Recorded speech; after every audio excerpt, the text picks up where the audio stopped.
Back in October, Anthropic released their computer use, which started a new era of automation in browser. And now on January 23rd, OpenAI released their operator, which is the same thing, but both of these are really expensive. Now, just to use the OpenAI's operator, you have to buy their $200 plan. And the question if it's worth it is still subjective. But what if I told you there is an alternative? So we have an open source solution called Browser Use. It does the same thing.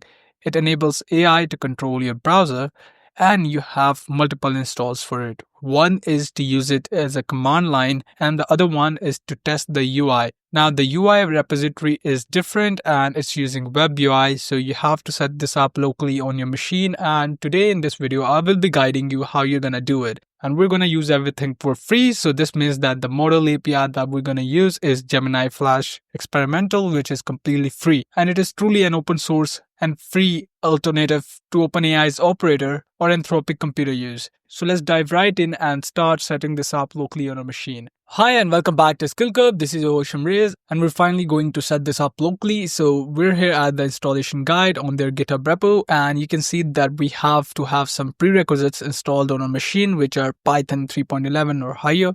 And we need to have Git to actually clone this repo. So what I'm going to do is I'm just going to go and copy this command, which would actually go ahead and clone this web UI repo into my local machine. And in my terminal, I'm just going to go and paste it. There you go. So it started cloning web UI. And after we're done cloning, I have to change directory to web UI. There you go. Now the next step is to actually set up Python environment. And for that, they recommend that we use UV. Now for those of you who don't have UV installed on your machine, you can just click here and this should take you to this installation guide here. We can install this for macOS, Linux, and Windows. And once you have this set up, you can just copy this. This would actually contain the Python version for this environment that you're creating. So back here at my terminal, I'm just going to paste that in and hit enter. And there you go. It's actually initializing a separate environment with the Python version that is required. And after we're done with this, we can activate the virtual environment. Now, if you're using command prompt on Windows like I am, you have to go with this command here. And if you're using PowerShell on Windows, you have to go with this. And macOS and Linux, both you have to go with the third command. So I'm just going to go with the first one. I'm going to paste that right here and hit enter. This should activate the environment. There you go. We are in the web UI environment. Let me clear things up. Now, the next thing that you're going to want to do is you need to install some dependencies. So for that, we have to say uv pip install our requirements.txt. So it's going to install everything that is mentioned inside the requirements.txt file. Let's just hit enter. And there you go. It started installing stuff. It's going to take some time depending on the speed of your internet. And once you're done with this, you can install Playwright, another important module that you're going to need. And then the last step is going to be configuring the environment. So as you can see, a lot of stuff is happening here. There you go. We have all the requirements installed. But while I was installing them, I encountered an error while installing this dependency here, LXML. But when I ran the command again, it worked. So there are lots of packages here. So everything is installed. Once everything is installed, what we have to do is we have to install Playwright. So I'm just going to type it in right here, Playwright install, and hit enter. And this should install Playwright. There you go. It's being installed. So there you go. We have Playwright installed. This might take some time while being installed because as you can see, we have a lot of packages being installed. So just be patient. And once you're done with this, now the next and final step that we're going to have to do is to actually copy the env file.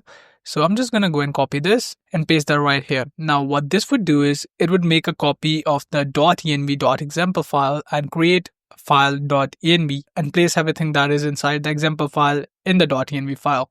So more like creating a copy with a different name.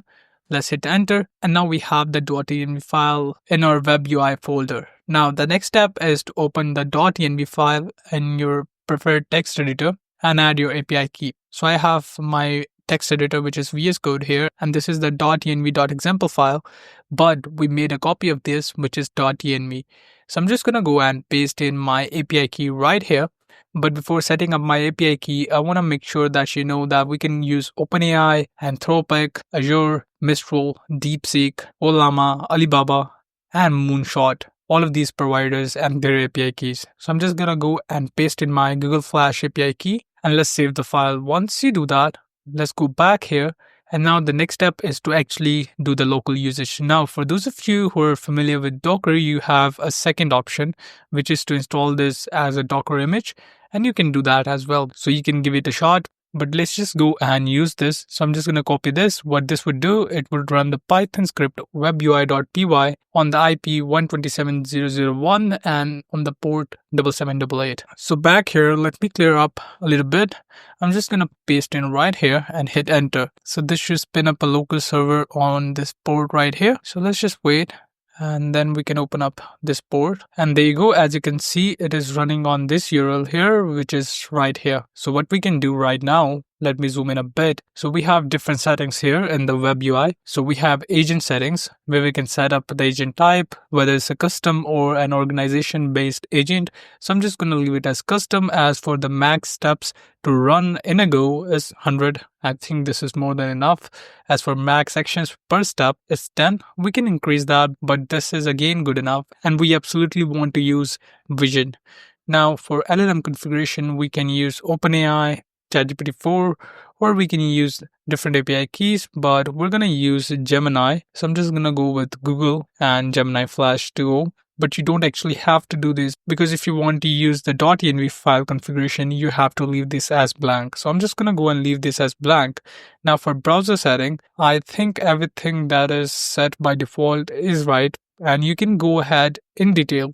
You can go ahead and disable or enable recording, disable security or enable it. It's really up to you. But I'm just going to talk about the crucial details here. So on the run agent, you just have to give it a task description, what it should do, and you can just click here and this should start up the process. And you can do deep research as well. You can find out the results right here. You can get your recordings and you can drop a configuration file as well. So I'm just going to go and run the agent. And first off, I'm just going to go and ask it, go to google.com, search for YouTube, open YouTube, search for SkillCurb YouTube channel, open SkillCurb channel page. So I'm just going to go and click on run agent and there you go. It started the browser. It's going to google.com. I'm not doing anything. As you can see, it's analyzing the elements, typing in YouTube, is going to search for YouTube. Now it's again analyzing everything, going for YouTube. There you go, we are at YouTube. Again, it's analyzing and this time I'm thinking it's going to go for the search bar and it's going to type SkillCurb YouTube channel as I told it. So there you go. It went on and did that. Now it's searching for the element to actually get inside the homepage of our channel. And this is a really complex one because we have SkillCurb written at multiple places, but it chose the right one, which is just mind-blowing. So this was a practical example of how powerful this browser use is. And once it was done with it, it actually terminated the session and we have the results here. It has a recording. We did 2 minutes of recordings, some errors here and some results. And this is the agent history. We can download this JSON log file. Pretty cool. Now let's go and run this again, but this time I'm going to ask it to shop something for me from Amazon. So I'm just going to go and say, go to google.com, search for Amazon. On the Amazon homepage, search for a computer case. Buy the first case you see, which is under $100. There you go. Add it to cart and then view cart. So that's a lot of instructions. So let's go and run this agent. But before running this agent, back here in our VS Code, I'm gonna show you what you can do. So here you can turn on this Chrome persistent session to true, and this would keep the browser open between AI tasks. If you're doing some AI tasks, it's gonna keep it open and make it persistent. So this was something that I really want to share. So with that said, let's just go back and run the agent. There you go. It's doing everything on its own. I'm just going to leave the mouse right here and it's going to Google again. It's going to type Amazon. There you go. Search for it. And here it's going to go to the Amazon homepage. I'm presuming, as you can see, is tagging all the elements, analyzing which one it should click. There you go. Amazon.com. Spend less, smile more. And here it has to do a CAPTCHA. And this is where it's really fun. As you can see, it did the captcha for you, so you don't have to verify these captchas. This is really revolutionary, and this is only possible because it has the capability of the Vision API. Now it's going to show up for computer case. As you can see on the top, it's going to search for a computer case, and now it's going to go ahead and order anything it sees first that is under $100. So as you can see, it did not pick up the laptop case, it picked a computer case for a PC, which is really mind-blowing. It knew the difference between a laptop and a computer case, and it went for that specific computer case. Now it's gonna add this to the cart, I'm presuming. So it went on and added the case into the cart, and it's $99.99, which is under $100, which is really great. So we're at the view cart now, and there you go. It stopped it. Now, once it's stopped, we again have the results here. The latest recording, I can download it by clicking here. And if I scroll down, we have all the logs that we can just click here and download. I had a really great experience with this agent. And as you can see, we didn't do anything. Everything was done by the browser use AI. And we used it for free as we have the Google AI Studio for us, which generated the Gemini API for free. So this is really mind-blowing how we can use these kind of projects to actually be more secure as they are open source.